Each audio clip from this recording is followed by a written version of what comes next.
You're watching GH Today, and my name is Kafui Dey, and we are going international at this moment because sitting next to me is a gentleman who has seen it all, really.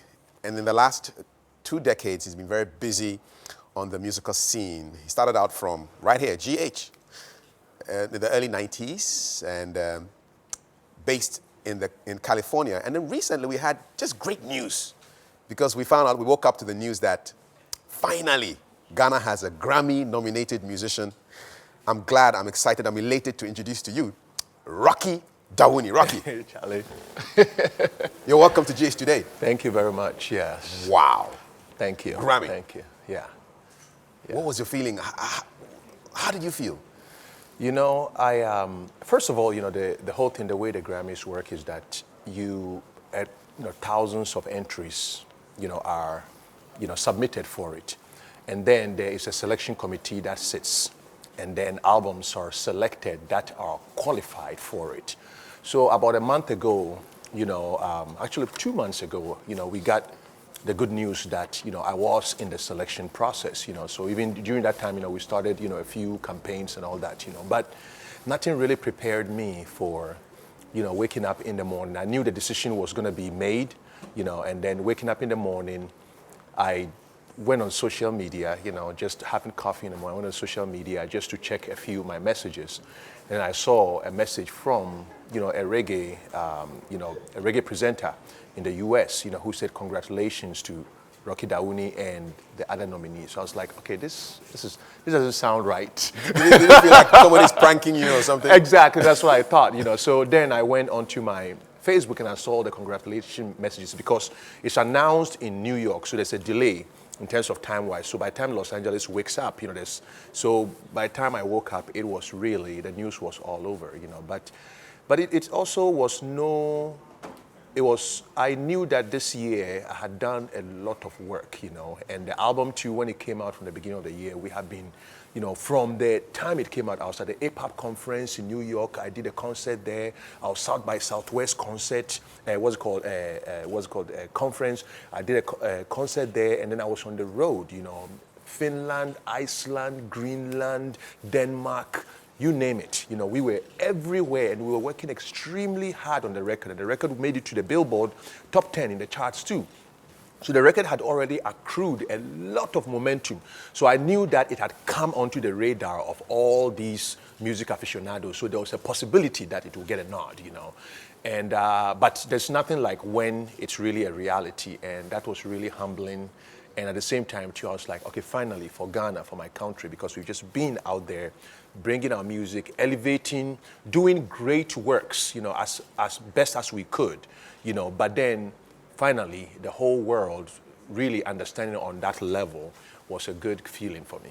So Rocky Dawuni, Grammy nominee, how does that sound? It even rhymes, Rocky Dawuni, yeah, Grammy nominee.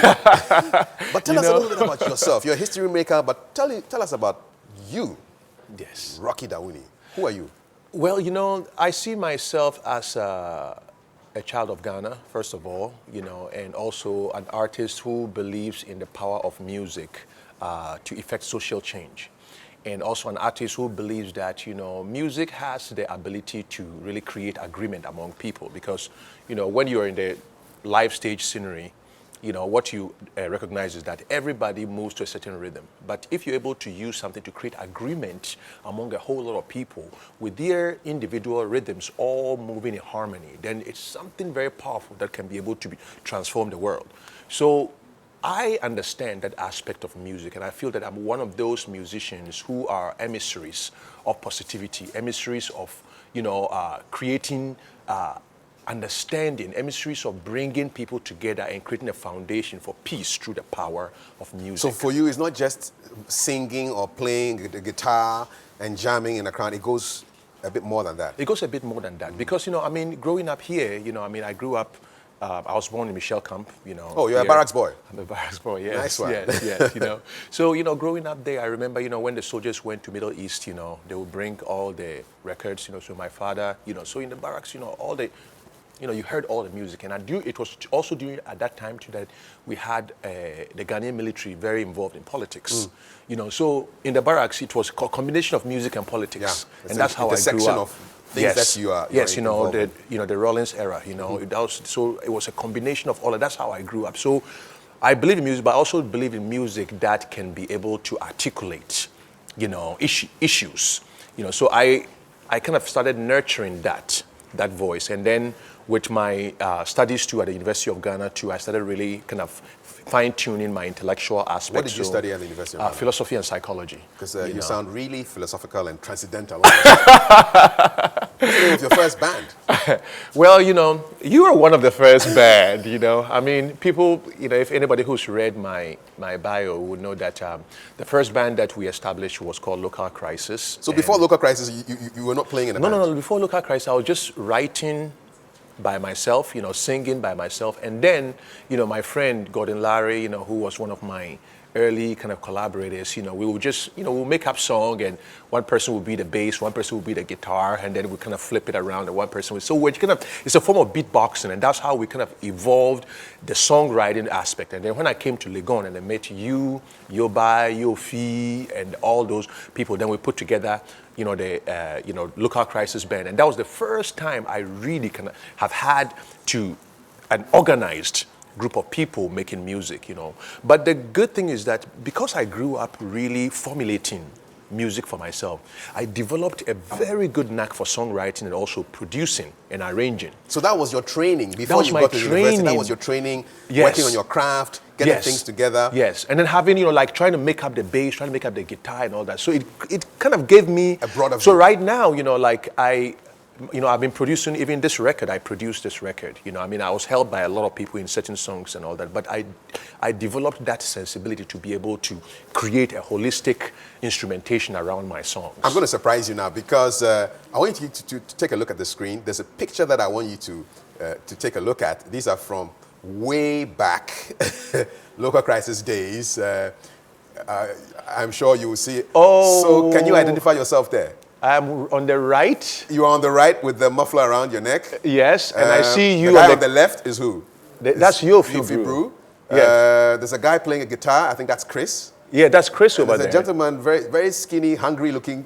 That's you. That's you right there. The keyboard at the back. Yes. Yeah, you've eaten a lot since then.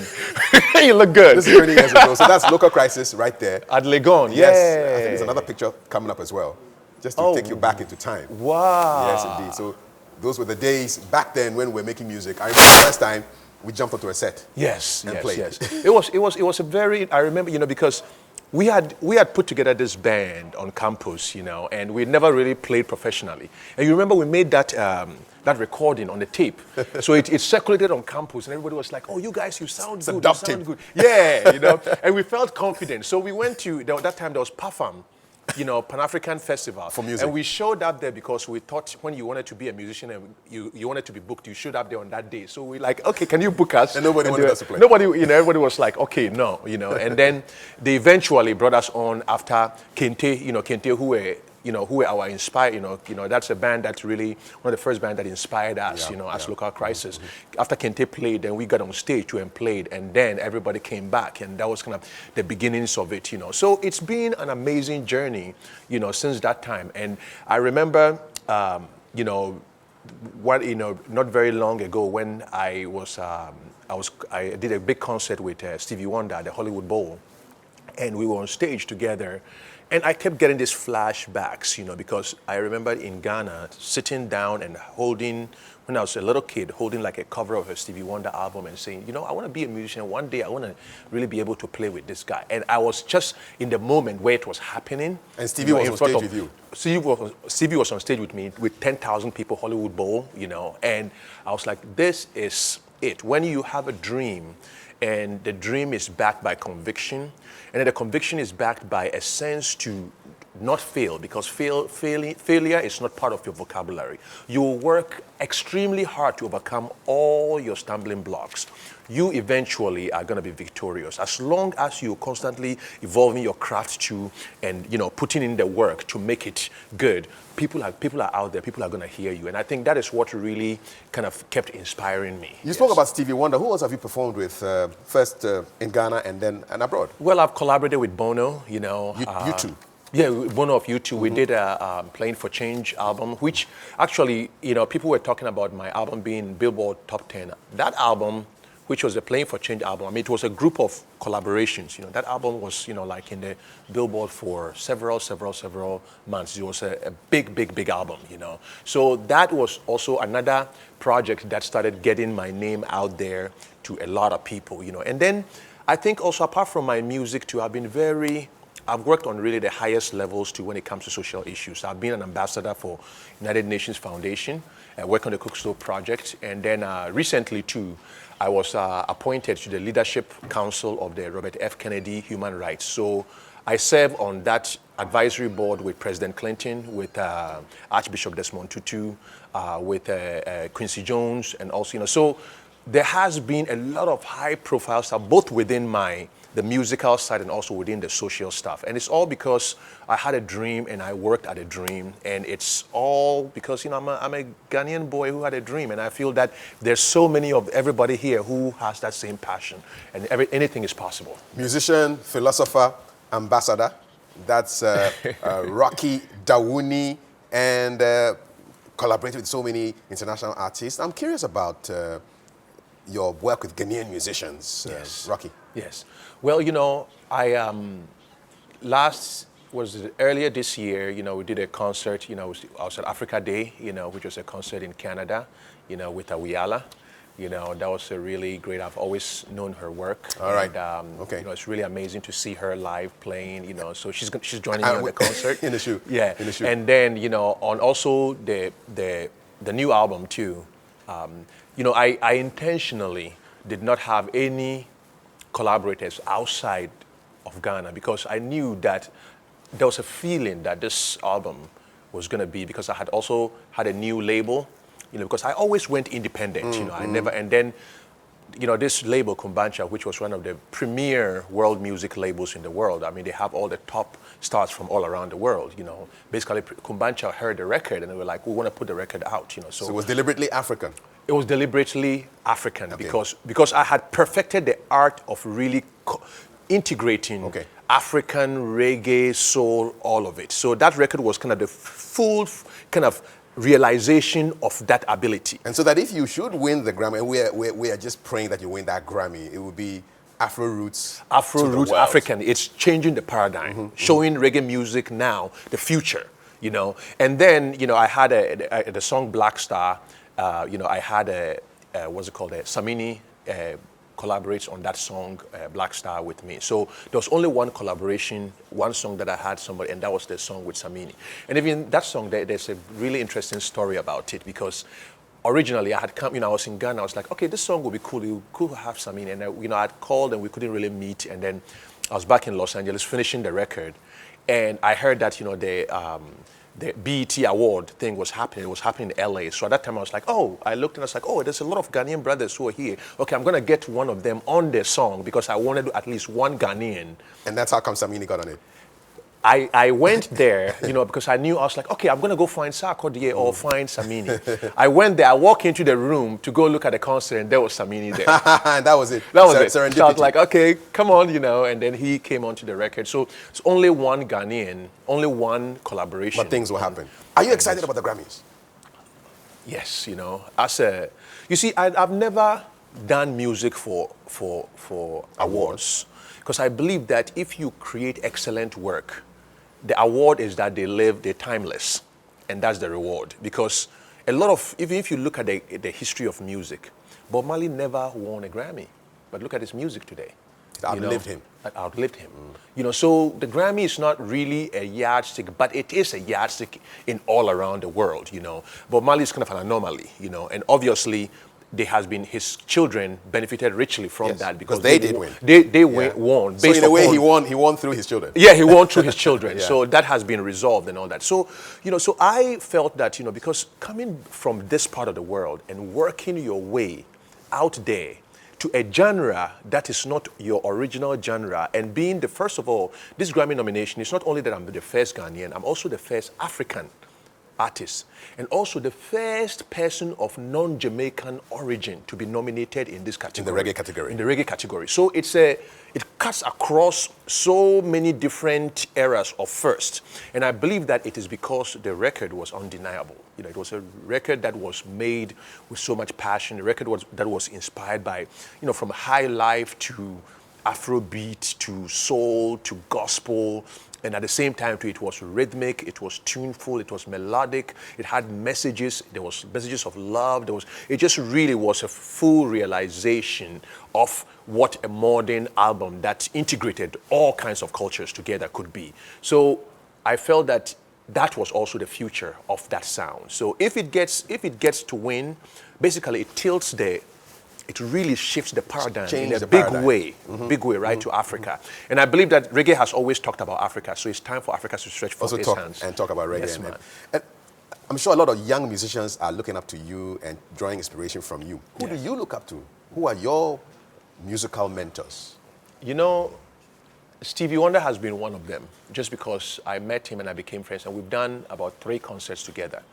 First of all, we did one concert that I was doing during my album, Book of Changes. I was doing a launch in Los Angeles, and then he showed up and jumped on stage with me, actually. If you go online and you Google Rocky Dowuni, you see it was like a 13-minute opus. Jam session with Stevie Wonder. And so Stevie is one of your mentors? Stevie has been, because I look up to him as a musician, and also because he's just transcended. He overcame so many disabilities and challenges. Yeah, to be even, the best musician you could ever imagine. So for me, an artist like that, I look, and then also I try to go back into, I'm kind of like I study old music. I try to go back to see how the elders did it.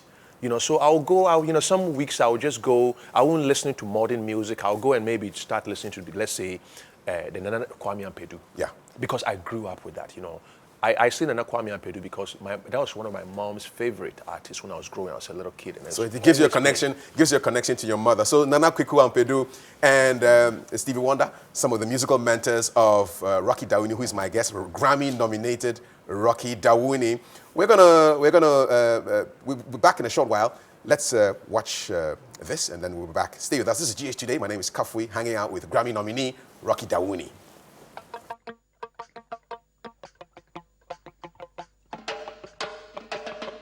Time now for jubilation. Oh God, I wish I had an answer. Causing sweet glow, our spirits will grow. We're sitting down every day, and then behind the wall the smiling sun stores. The people all know the reason why we still grow. So brothers, be jamming, yes, be jamming, yeah. We'll be jamming today, hiding it, oppressor man running, whilst we jumping, yeah. We'll be jamming today, so say it's go from Rasta. In Ghana, we're stopping all the suffering. In Ghana, I say it's go from Africa. In Ghana, Jaja seals and signs and delivers. Yes, he heals and signs and delivers. Oh yeah, yeah. I heard you cry. Oh God, I heard you. This feeling makes me feel so strong that I don't even know just what to do.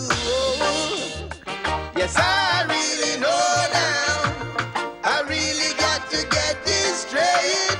Yeah, I know my feelings are serious. We are going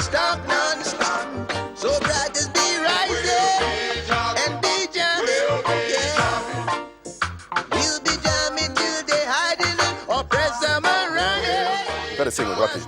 We'll be jabbing. Yes.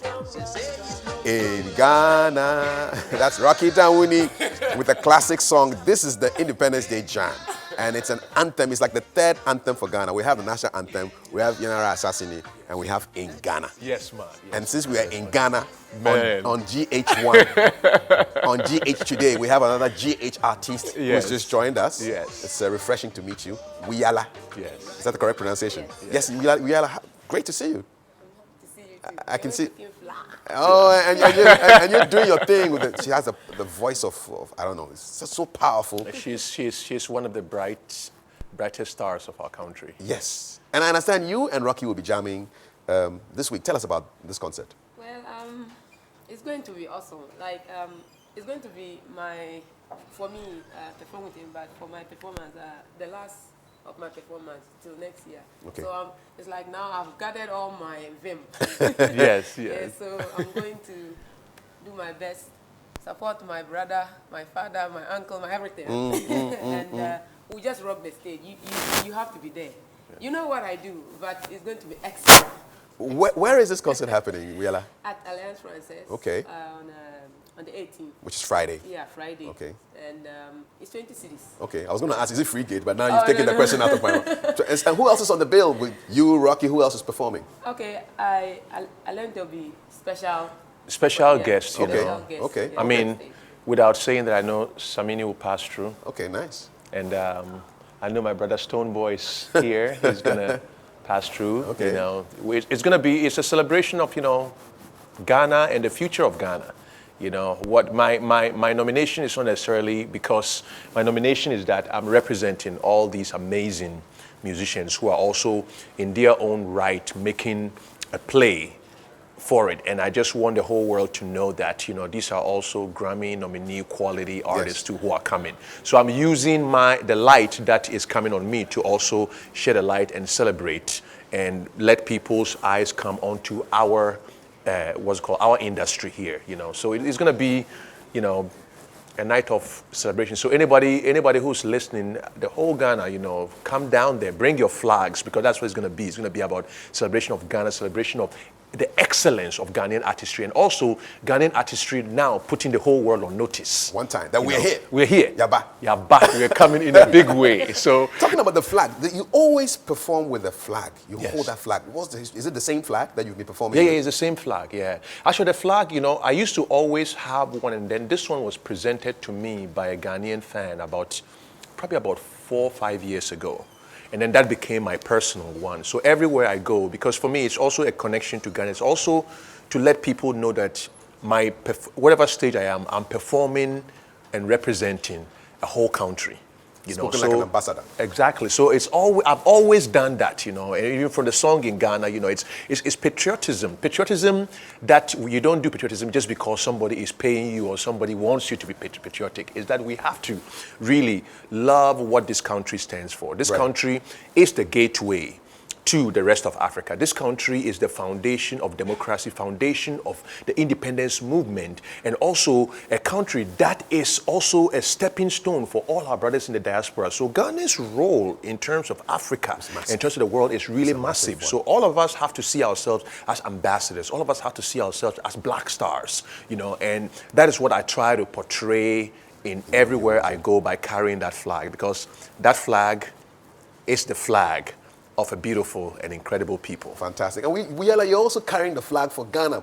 Tell us about your journey so far. I mean, winning that musical reality show, and then you are now such a big star. I see you on billboards when I drive through town. I hear you flying off to go and do concerts. What's it like? Wow, it's overwhelming, and everything is like happening quick for me. Sometimes I'm like, oh, is it really? Like some few years ago, I sat back in Y and I watched Rocky singing in Ghana, and then there's this popular song he sang, You were African reggae fever? Yeah, Or, it's yes. catchy. I used to watch, but I was in class 4. Today I'm sitting here at GH1, and I'm going to share the same stage with First you. time. Yes. First time ever. Grammy. Oh Nominee. my God. Whoa. Get the feeling. Get the No, feeling. but get the but feeling. me too. I've been, you know, the thing is that I saw her works and I totally admire her, and you know, I just think that she really has it, you know, and you know, when you see somebody who has it, you know, we all have to be part of supporting, you know, to make sure that the rest of the world gets to know her, you know. And even right now with her playing with me, I mean, that has been blasted to all the media outlets that are dealing with my label Great. and also my Grammy stuff. So already her name is out there The in front network of is all there. the people. Fantastic. So And that's we how look it forward works. to watching you and dancing with your music on Friday at the Alliance Française. The time starts? It's about 8 p.m. 8, yes. Great. Wiyaala, thank you so much. Rocky, Grammy nominee. Thank you. Rocky Dawuni, thank you so much. I have 2 of Rocky's CDs here. He's autographed them, 2 of them. And the question is, what's the question, Rocky? Well, the question is, I think we already, did we give the answer out? No. Well, Okay. it's in the, Okay. conversation. The question is, what band was Rocky Dawuni and Kafui Dey? So what band was Rocky and Kafui playing in the name of the band? And there are 2 CDs. On social media, go to look for GH1 and just send your answer there. Hashtag GH Today. What's the name of Rocky Dawuni's first band? Answers to our social media platforms, Twitter, Instagram, Facebook. 2 lucky winners get to get branches of the same tree. This is the one which is giving you that nomination. Yes. Thank you. Yes. Rocky, God bless. God bless you. Wiyaala, God Yes. bless. Yes. All right, this is GH Today, and the stars keep shining because from one nominee to an award winner coming up, and Baisiwa and I will be talking to him. Rocky gave you a clue. Stay.